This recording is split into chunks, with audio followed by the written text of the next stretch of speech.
even when it was very hard. Imam Hussein and his family, including many ladies and children, were in Karbala, a place where they faced a big battle. In Karbala, Imam Hussein and his friends fought against bad people who wanted to hurt them. They were very strong in their hearts, even though they were small in numbers. Sadly, after a very hard fight, Imam Hussein and his friends were martyred. But they did not give up what was right.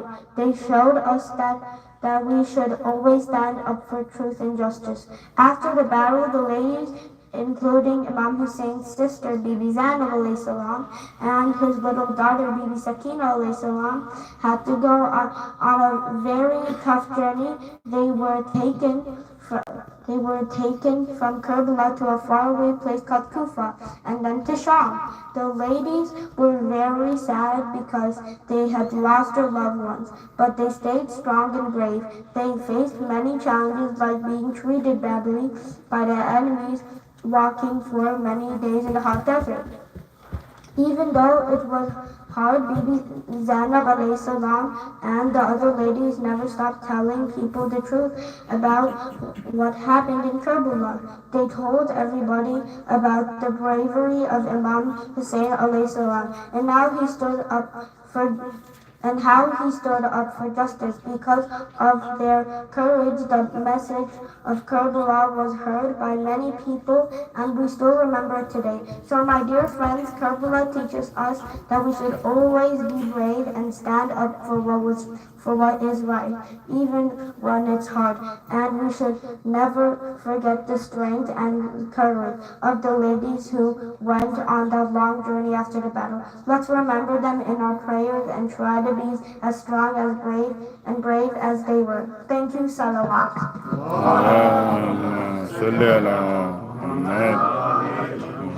Very good speech. Salawat. Who's the next? Yes. Salawat.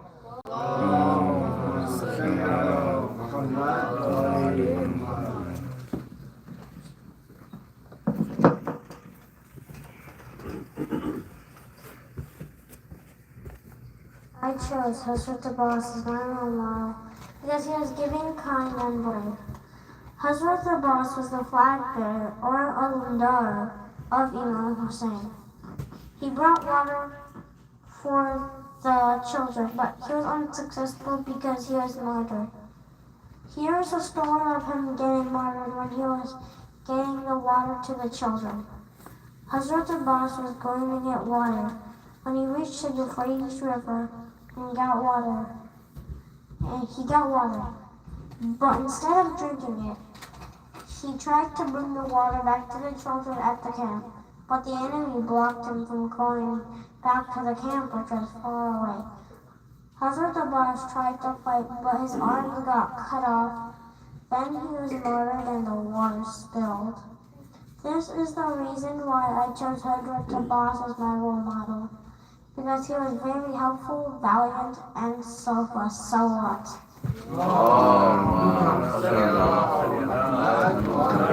So, he's a role model of Hazrat Abbas. If I say Hazrat Abbas is role model, so what quality you saw Hazrat Abbas? You say, Hazrat Abbas is my role model because Hazrat Abbas is very brave, very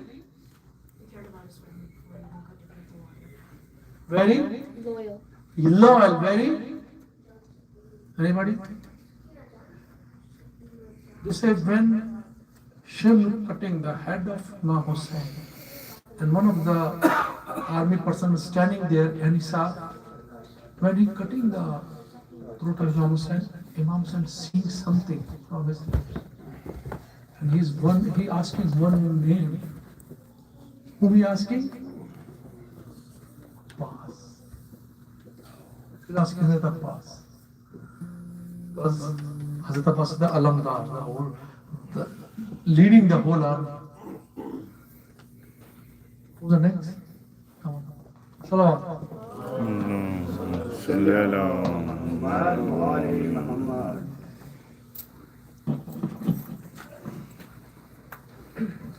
Mohammad Salawat. Please recite Surah Fatiha after the Ramadan.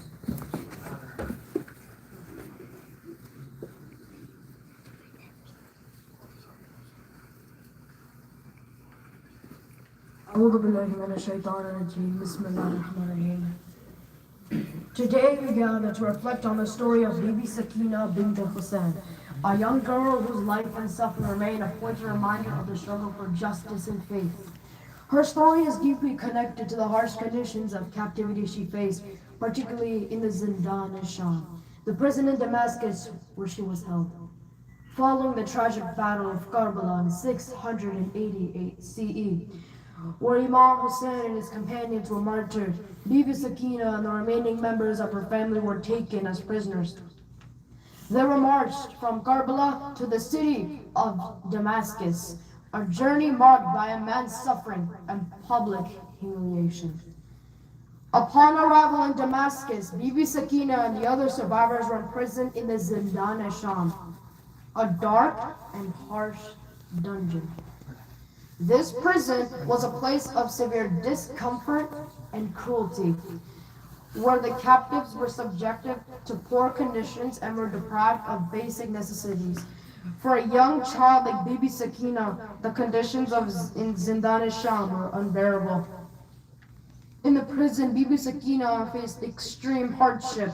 The lack of clean water and proper food was a constant source of suffering. The dungeon was overcrowded and unsanitary, making the environment even more distressing. For a child who had already experienced so much trauma, the conditions in the Zindan al-Sham were particularly cruel. Bibi Sakina's time in the prison was marked by her vulnerability and the deep sorrow she must have felt despite the harsh conditions. She endured with a bravery that belied her age. Her suffering in Zindan al-Sham symbolizes not just her personal struggle, but also the broader suffering endured by the family of Imam Hussein alayhi salam. Her passing due to extreme conditions of captivity and lack of care is a heartbreaking reminder of the impact of tyranny and oppression. Bibi Sakina's death in Zindan al-Sham is remembered with profound grief and serves as a powerful symbol of the unjust suffering faced by those who stood against oppression. As you remember Bibi Sakina today, let us reflect on the lessons of her story. Her strength and the suffering she endured in the Zindan al-Sham remind us of the importance of standing up for justice and compassion. Her story encourages us to reflect on the values of empathy and resilience in the face of adversity. May her memory inspire us to work towards a world where such suffering is not repeated and where justice prevails. Let us honor Bibi Sakina by committing ourselves to these values and by remembering the lessons of her tragic yet enduring legacy. Salawat. Very balanced and very good speech. MashaAllah. Salawat. Is there any oppression going on around us? Yes. Where? Palestine, Gaza. Yesterday how many kids they killed? Yes. They put the bomb on a school. Like we are sitting here, think about it, if some bomb come and we all got shot, and they did in Palestine yesterday. Any media told you about that? No. They hide it. They're killing kids. Like all kids. Think about it. So this is the operation going on now. This is another Karbala in Palestine nowadays. And may Allah give them strong courage to face that hardship. But Muhammad salawat. Who's next? Yes.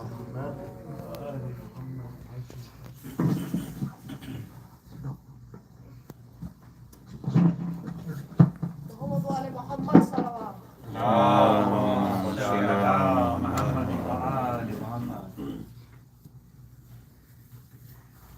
Today, Gambra asks, asked us a question. Are we ready for Imam Zamana?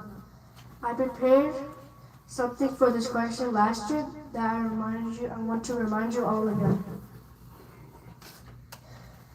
We didn't know how to answer it because we weren't even prepared for that question, let alone for Imam. Short answer is, as much as we like to say we are, but truth is we are not ready, at least not yet. It is at least true for me. What does that mean? We have our work cut out for ourselves. Because we have to get ready, it is our mission for life. Question remains, how do we prepare for the arrival of Imam Zaman al-Islam and be among his companions? One sentence formula, do good and avoid bad. It is a constant struggle to choose right over wrong. The closer we are to this formula, the stronger chances we have to succeed. Good news is that if our intention is to choose right, then Allah subhanahu wa ta'ala helps us also. It is said that if we take one step towards Allah, He takes 10 steps towards us. It is really that simple. Every moment of our lives offers two choices mostly, right or wrong. We must always choose right. Then how did we do it? How did we do on a scale of 1 to 10? The closer we are to 10, the better our chances are to be his companion. This means we have to do good, think good, eat good, earn good, behave good. It is really easy and really difficult at the same time. It is what we make it. If we think it easy, it will become easy and things will start linking up for you with Allah's help. Allah subhanahu wa ta'ala's help. If you think it is difficult, obstacles will start lining up for you and it would become really difficult. Our intention, goal, desire should be to fight side by side of Imam and put efforts to match them. One thing is for sure, just saying we are ready doesn't mean we are ready. Imam has to know we are ready, and believe me, he will know. So are you ready to start your pre-preparation? Good. Let's begin. Here it is a list of things to do. You know, I wish it was that easy. There is a list and there isn't. You have to work for it, waking moment. It is not like emoji practice 1 or twice a week. The practice to become Imam's helper is 24/7.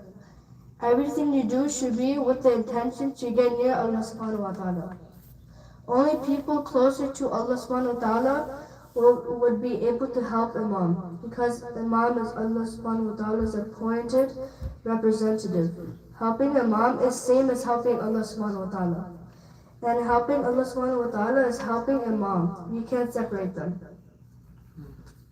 You think offering prayer 5 times a day, fasting during the month of Ramadan, performing Hajj, paying khums and zakat will be enough? Not nearly.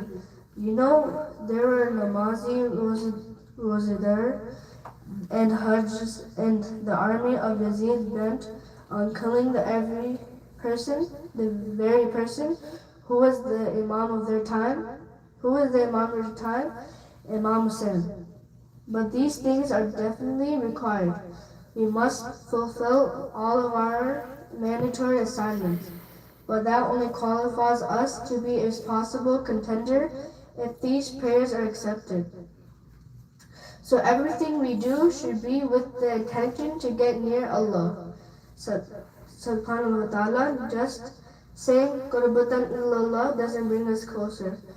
For example, our prayer has to be with the pure intention of the words, or the word would be empty.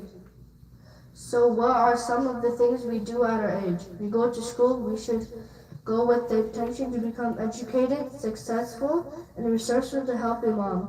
We go meet with friends, we should meet with the intention to become the best friends and servant of Allah's.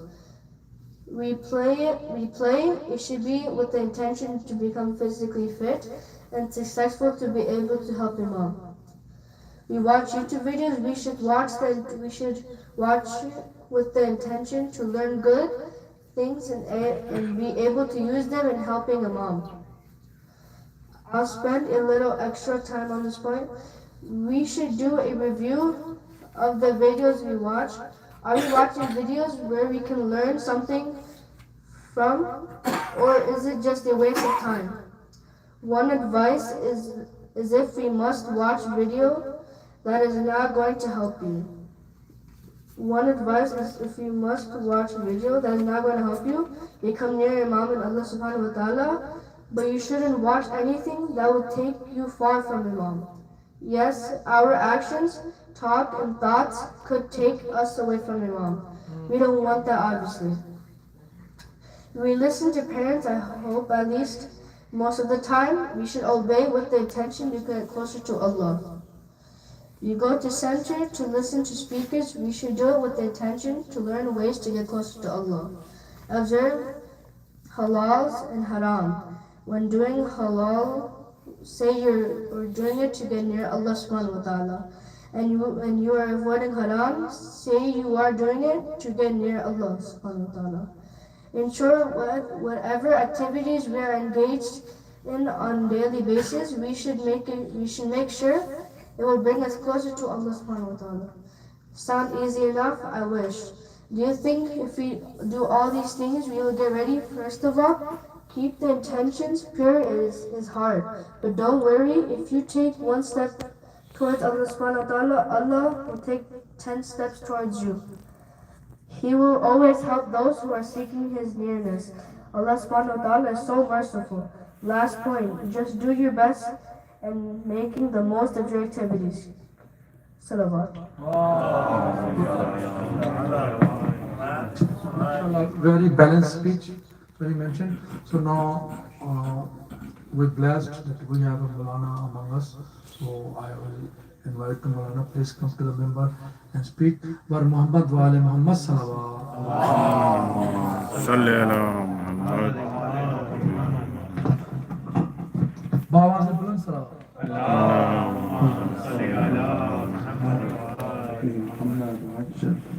Assalamu alaikum. First of all, honestly, I shouldn't be speaking. I really enjoyed your speeches. There's almost 6-7 of you guys with great speeches, other than me. So if you guys next time invite me, I just want to listen, and I'll listen to you guys, because alhamdulillah, a lot of creatives, you guys put time and effort, and it shows. Alhamdulillah, we spoke about Mohsin, we spoke about Mohsin, we spoke about Fadl Abbas, which shows that you guys are doing good. And number one, that's it. Number two is you're learning from each individual, and that's what makes Karbala unique. What makes Karbala unique is that it's not only one person. Sometimes you connect with an individual on multiple levels. You know, for example, myself, I can learn from Ali al-Akbar. I can learn from Fadl Abbas. Why? Because sometimes they're very close to our age. So you start seeing look, if he's able to do it, why can't I do it? You know? So this is what makes Karbala unique, is that we are individuals that can connect to each Imam and each individual in Karbala differently. Our sisters connect to Sayyidah Zainab, they can connect to Sayyidah Zakaya, Sayyidah Sukaina. Each one of these individuals had something unique. And that's why a lot of times, you know, like when we're trying to get better, maybe you want to get placed at sports. When you see other people, for example, your age, they're good in soccer, you're like, oh, I can do this. If I have this guy who's my classmate is good in soccer, then that means I can be good in soccer. If this guy is 20-year-old and he can run a mile in 5 minutes, that means I can run a mile in 5 minutes. It's not going to be easy. I have to put in hard work. I have to train. Okay, but I can do it. And this is what makes Karbala unique. It's not superpowers. You know, it is real events. Okay, where me and you can learn from these individuals and say, look, if they were able to connect Allah subhanahu wa ta'ala, they were able to help their Imam all the time. They left the dunya. Okay, so why can't I leave the dunya?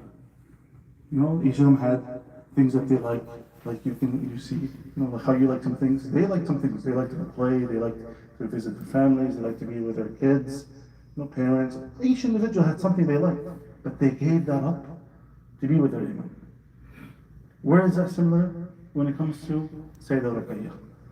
Now, before we start, I want to just mention that Sayyidah Ruqayyah is a very, very unique individual because of her age.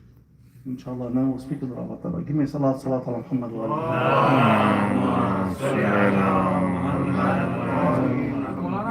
Sayyida Ruqayyah mean has Bibi Yes. So inshallah, yeah, I was going to mention that as well. So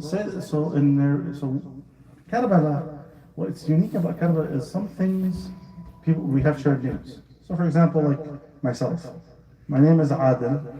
I have a son named Muhammad Ali. So sometimes people call me Abu Muhammad Ali. Okay, and then people like when you do in your community, everybody's like calling you Abu Muhammad Ali. People forget your name is Adil. Okay, they say, oh, Abu Muhammad Ali. Even if people say your name, they're like, oh, we haven't met this person. We're like, oh, but this is the individual. Like, this is Abu Muhammad Ali. So Sayyidah Ruqayyah, according to some narration, is Sayyidah Sakina. Okay.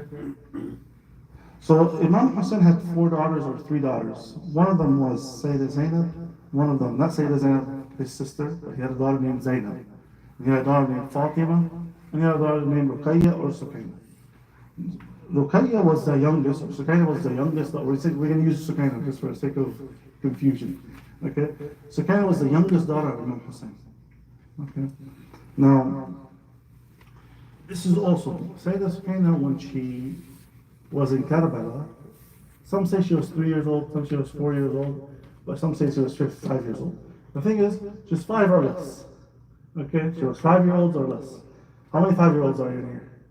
Raise your hand. Oh, Wow, we have 1 5-year-old. 1 5. Do you have any 4-year-olds?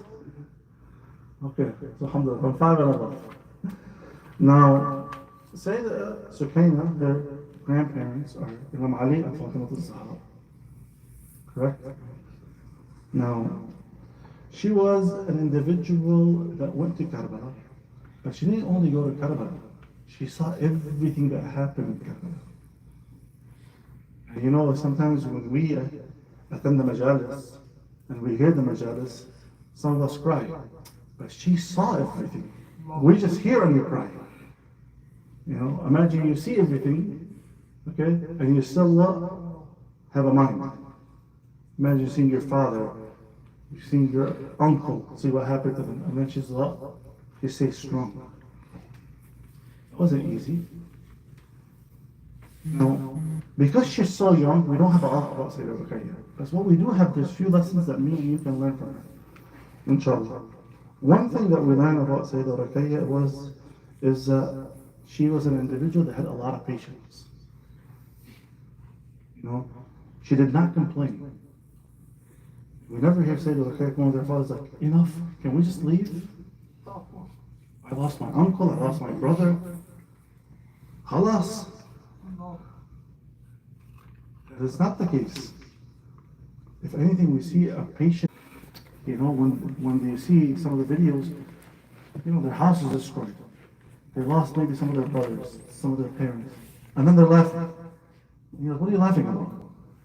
All your family is dead, the houses are dead. But then you look at like, Allah is with us.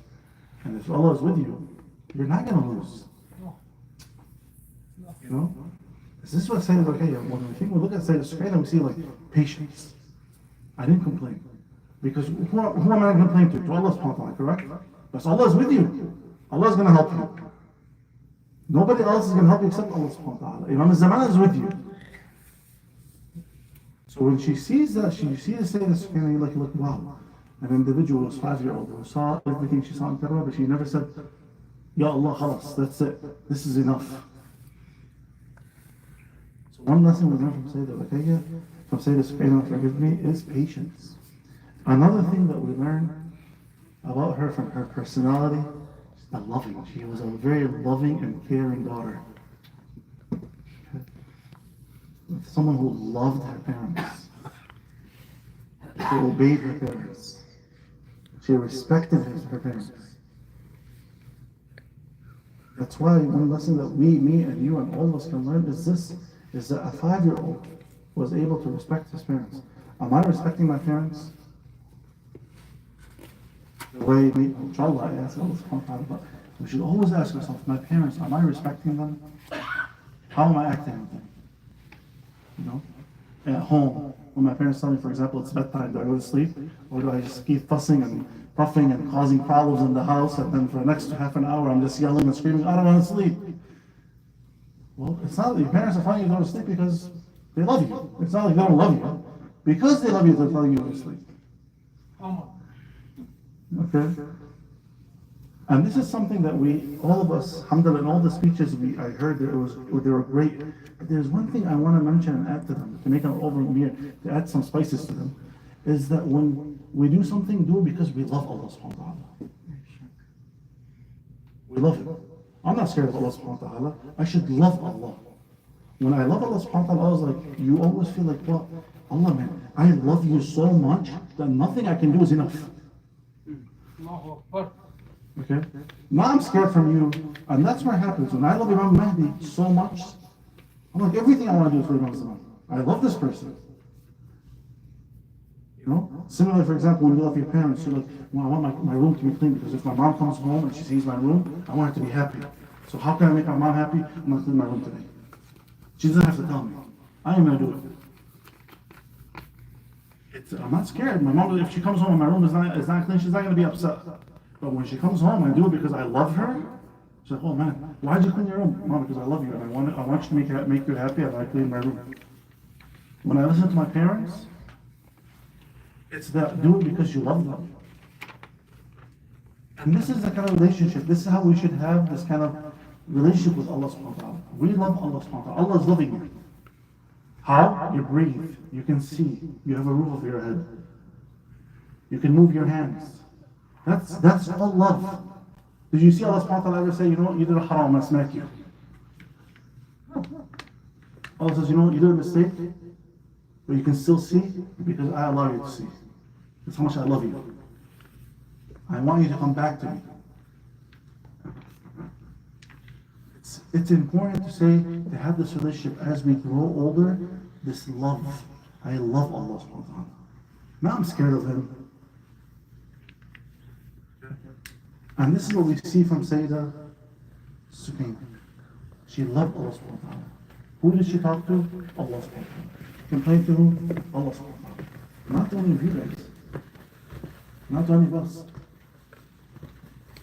We love Allah subhanahu wa ta'ala, we do things for Him because we want to please Him. And what in return Allah subhanahu wa ta'ala says, you're not going to make me happy, I'm going to make you happier. Love Allah subhanahu wa ta'ala, love Imam Zaman. Like how the other Mohsin was mentioning, he's like, when you give Imam Zaman a gift, he's not going to give you the same gift. If you give Imam Zaman $1, he's not going to give you $1 back. That's not Imam Zaman. Imam says, you give me $1, I'm going to give you $100. If you want to show me love, I'm going to show you. I love you more than your mom loves you. Right now, if you clean your room, that shows you make your mom happy. Your mom makes you your favorite meal. She takes you out. She takes you to the store. Says, let's buy your favorite gift. Why? Because you clean your room. Oh, man, you say that. You're like, man, my mom loves me. Imam Zaman loves you more than your mom loves you. And your dad. So when you do something to please Imam Zaman, Imam's like, this person did not do this haram. I am going to give him not only this, I'm going to give him so much more because I love him back. I want him to know that I love him back. So